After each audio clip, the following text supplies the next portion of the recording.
ومن يتق الله يجعل له مخرجا ويرزقه من حيث لا يحتسب.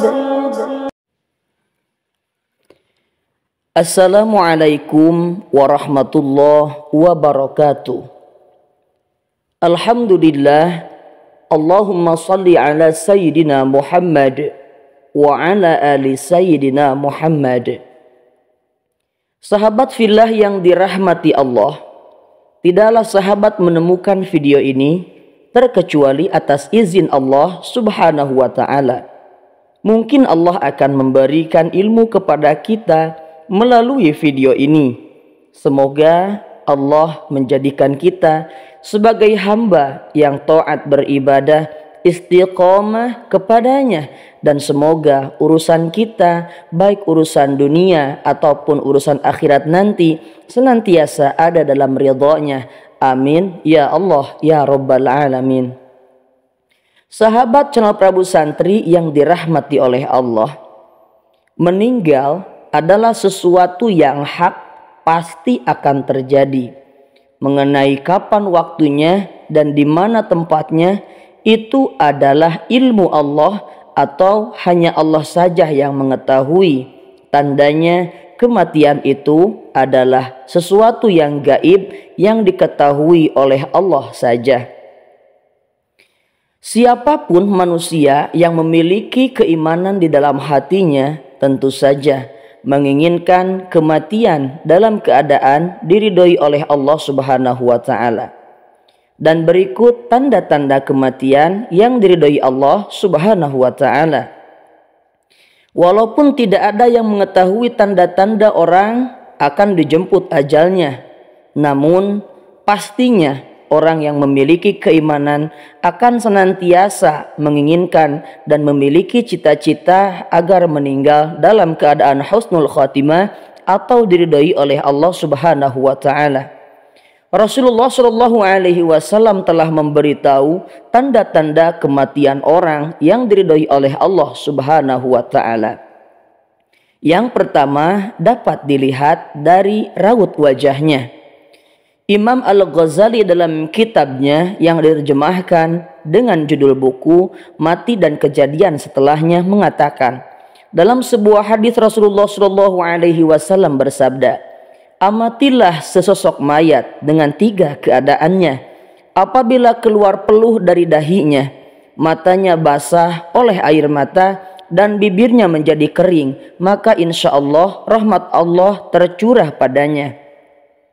Tetapi apabila tenggorokannya mendengkur keras, mukanya menjadi merah, dan bibirnya mengeluarkan busa berwarna gelap, maka azab Allah turun atasnya.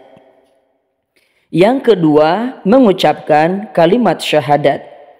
Orang yang meninggal dalam keadaan mengucapkan 2 kalimat syahadat, tentu saja ia meninggal dalam keadaan diridhoi oleh Allah Subhanahu wa ta'ala. Adapun kelancaran dalam mengucapkan kalimat syahadat saat sakaratul maut adalah asyhadu alla ilaha illallah, aku bersaksi bahwa tidak ada Tuhan selain Allah. Maka hal ini adalah tanda dari kebajikan dan kesalehan.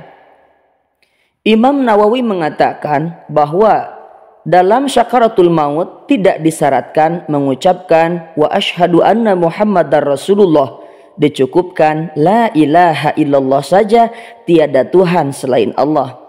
Dalam sebuah hadis Nabi Muhammad SAW bersabda, talqinlah atau ajarilah orang yang menjelang ajal di antara kalian mengucapkan la ilaha illallah, tiada Tuhan selain Allah, karena ini akan menghapuskan dosa-dosanya. Dalam hadis lain beliau bersabda, barang siapa yang pada saat menjelang kematian sadar bersaksi bahwa tiada Tuhan selain Allah, ia masuk surga. Utsman bin Affan radhiyallahu an, salah seorang sahabat terkemuka Nabi sallallahu alaihi wasallam berkata, ketika ajal sudah datang, kemudian ia mengucapkan 2 kalimat syahadat atau hanya mengucapkan la ilaha illallah, maka tentu saja itu akan menjadi kunci sukses kesalehannya. alias dia meninggal dalam keadaan diridhoi oleh Allah Subhanahu wa taala. Sahabat fillah yang dirahmati oleh Allah, itulah tanda orang-orang yang meninggal dalam keadaan diridhoi oleh Allah Subhanahu wa taala. Selepas dari itu, kita adalah manusia biasa yang tidak luput dari dosa. Maka untuk menjelang kemenangan akhir atau hari kemenangan kita, bukanlah lebaran, bukanlah hari raya Idul Fitri ataupun Idul Adha, namun hari kemenangan kita adalah meninggal dalam keadaan husnul khatimah, ada pada ridha Allah Subhanahu wa taala. Semoga kita semua menjadi salah satu dari golongan orang-orang yang meninggal dalam keadaan diridhoi oleh Allah Subhanahu wa taala. Wallahul muwafiq ila aqwamit thariq. Wassalamualaikum warahmatullahi wabarakatuh.